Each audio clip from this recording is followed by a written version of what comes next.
1. चलिए स्टार्ट करते हैं ब्रेथ फर्स्ट सर्च को। आर्टिफिशियल इंटेलिजेंस का एक बहुत ही इंपॉर्टेंट कॉन्सेप्ट है ब्रेथ फर्स्ट सर्च, जो इन्फॉर्म सर्च की कैटेगरी के अंदर आता है। Breath first search basically problem space को ब्रेथ वाइज सर्च करता है, और ये simply like traversing a tree. एक पर्टिकुलर हमारे पास ट्री स्ट्रक्चर होता है, तो उस पर्टिकुलर ट्री स्ट्रक्चर को किस तरीके से हम ट्रेवर्स करें from the root to bottom and all other things that it usually informs. ये रूट्स को नोड से, मतलब नोड को, जितने भी पर्टिकुलर रूट नोड होता है उसको ट्री का फाइंड करता है, और वन बाय वन उसको पर्टिकुलरली ट्रेवर्स करता जाता है जब तक हम किसी पर्टिकुलर सॉल्यूशन तक ना पहुंच जाए। दैट मीन्स हमारा पर्टिकुलर एम है गोल नोड तक पहुंचना, और उसके लिए what it do, it implements a particular Q of that one. तो एक क्यू होती है जिस क्यू में इनिशियली रूट एलिमेंट रहता है, और बार बार हम जब लूप चलाते हैं तो उसमें इस फर्स्ट एलिमेंट को रिमूव करते हैं और इसके चाइल्ड नोड्स को लास्ट में हम इस पर्टिकुलर क्यू में ऐड करते जाते हैं। एल्गोरिथम भी वही चीज कहता है, हमें पर्टिकुलरली एक वेरिएबल फाइंड करना है जो नोड लिस्ट होगा, और उसको हम इनिशियल स्टेट के फॉर्म में फाइंड आउट कर देते हैं कि this is our initial state that is having the node list. Loop हम चलाएंगे जब तक हमको गोल नोड फाइंड नहीं हो जाता, till we are not finding the goal node आपका लूप चलता रहेगा। और अगर हमें लूप गोल मिल जाता है या आपको एक एम्प्टी लिस्ट मिल जाती है तो आपका प्रोग्राम टर्मिनेट हो जाएगा। Otherwise every time it will do the same thing, it will pick the node from here, remove it from here, and then add its child to that one. वो भी हमेशा last में ही add करेगा। Let's see an example. This is a tree. In this particular tree, what we are having is we have a fringe A. Fringe A means this is, ये particularly आपका list है, और हम कह सकते हैं एक क्यू है जिसमें इनिशियली रूट नोड रहेगा। तो root will be placed in this one.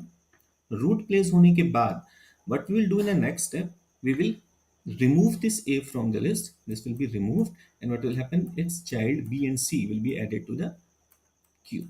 So this is the next one, the BC will be added over here. Again what we will do is B हम यहाँ से pick करेंगे, B को remove करेंगे, remove करने के बाद B के जो चाइल्ड्स हैं that is D and E, that will be added after C. तो D और E आपके यहाँ पर ऐड हो जाते हैं। नेक्स्ट स्टेप में हम अगेन फर्स्ट स्टेप को उठाते हैं, यानी फर्स्ट एलिमेंट को उठाते हैं C को। C के दो चाइल्ड हैं that is D and G. D and G will be added to the last of this one. ठीक है, तो that is our next one. D, फिर से हम पहले एलिमेंट को उठाएंगे, इस वाले डी को। इस डी के दो चाइल्ड्स हैं सी और एफ। सी और एफ आपके ऐड हो जाएंगे to the last of this one. We will keep continuing. E हमारा पिक होगा, this E, because E don't have any child node, तो हमारी फ्रिंज एज इट इज रहेगी, इसमें कोई भी एडिशनल एलिमेंट ऐड नहीं होगा। After that again D will be pick, this D, D के दो चाइल्ड हैं बी और एफ, तो बी और F will be added after this, तो आपको ये एलिमेंट मिल जाएगा। Then we will pick up G, क्योंकि जी हमारा गोल नोड है, तो जी गोल नोड होने की वजह से हमारा लूप यहीं पे टर्मिनेट हो जाएगा, and we will traverse to the parent of this one, और इसकी वजह से हमें ये पर्टिकुलर पाथ मिलेगा ए सी एंड जी, जिसके थ्रू हम फाइंड आउट करेंगे कि the solution of breadth first search to find the goal node is A C and G. That is what we are trying to find out.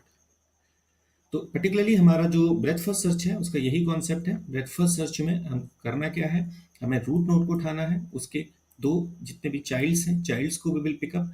फिर child हमेशा हमारे उस particular list के last में add होंगे, फिर हम फर्स्ट वाले एलिमेंट को उठाएंगे, उसके चाइल्ड्स को इसके लास्ट में ऐड करेंगे, फिर फर्स्ट वाले को उठाएंगे, उसके एलिमेंट को लास्ट में ऐड करेंगे, till we are not going to the goal, और till this list is not getting empty. दो कंडीशंस के केस में है, otherwise we will get it. Now let's see the advantages of breadth first search. Breadth first search का सबसे main है कि अगर कोई सॉल्यूशन अवेलेबल है तो बीएफएस हमेशा आपको कोई ना कोई रिजल्ट उसका प्रोवाइड करेगा। सेकंड, अगर एक से ज्यादा सॉल्यूशन है तो जो मिनिमल सॉल्यूशन होगा वो आपको ब्रेथ फर्स्ट सर्च के थ्रू मिलेगा। तो these are the basic two advantages, three advantages of breadth first search. Disadvantages के केस में इसका टाइम कॉम्प्लेक्सिटी बहुत ज़्यादा है। अगर पर्टिकुलरली क्योंकि हमें एक मेमोरी रिक्वायरमेंट बहुत ज़्यादा हो जाती है ब्रेथ फर्स्ट सर्च में, क्योंकि लेवल ऑफ ट्रीज जो है वो हमें हर बार सेव करते रहने पड़ते हैं हर नेक्स्ट लेवल के लिए, कि कितने नंबर, तो लेवल जैसे जैसे बढ़ेगा वैसे वैसे आपका पर्टिकुलर साइज मेमोरी का बढ़ता जाएगा। तो B to the power D is basically the space complexity of this one. और सेकंड, अगर आपका सॉल्यूशन काफ़ी दूर है रूट से तो टाइम ज़्यादा लगेगा। तो टाइम एंड स्पेस की बेसिक प्रॉब्लम्स हैं, otherwise breadth first search is one of the best solutions to find it out. Thank you very much.